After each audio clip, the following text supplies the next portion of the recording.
बिस्मिल्लाहिर्रहमानिर्रहीम। अस्सलाम वालेकुम व्यूअर्स। बेली फैट की वजह से परेशान है, पेट क्यों बाहर निकलता है, इसके पीछे रीज़न क्या है और उसका एक बेस्ट ट्रीटमेंट बताऊंगा। देखिए, अगर आप खाना खा के फ़ौरन लेट जाते हैं या आप भूख रख के खाना नहीं खाते या एक खाने से दूसरे खाने का जो वक्फ़ा है वो कम से कम 6 घंटे का नहीं करते तो पेट बाहर निकल आता है। पेट बाहर निकलने की काफ़ी वजूहत हैं। अगर आपको कॉन्स्टिपेशन रहती है, कब्ज़ रहती है तो फिर भी पेट बाहर निकलता है।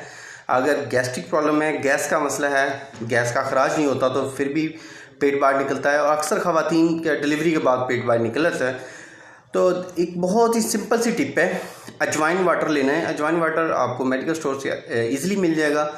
अजवाइन वाटर आपने हाफ़ कप और हाफ़ कप सिंपल वाटर आप लें। ये मिक्स करके आपने हर खाने के आधे घंटे के बाद ये वाला आपने कप पीना है पानी का।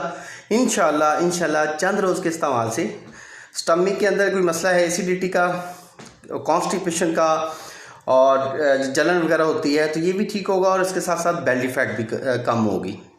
अल्लाह आपका हामी नासिर हो। शुक्रिया, जज़ाकल्लाह। अल्लाह हाफ़िज़।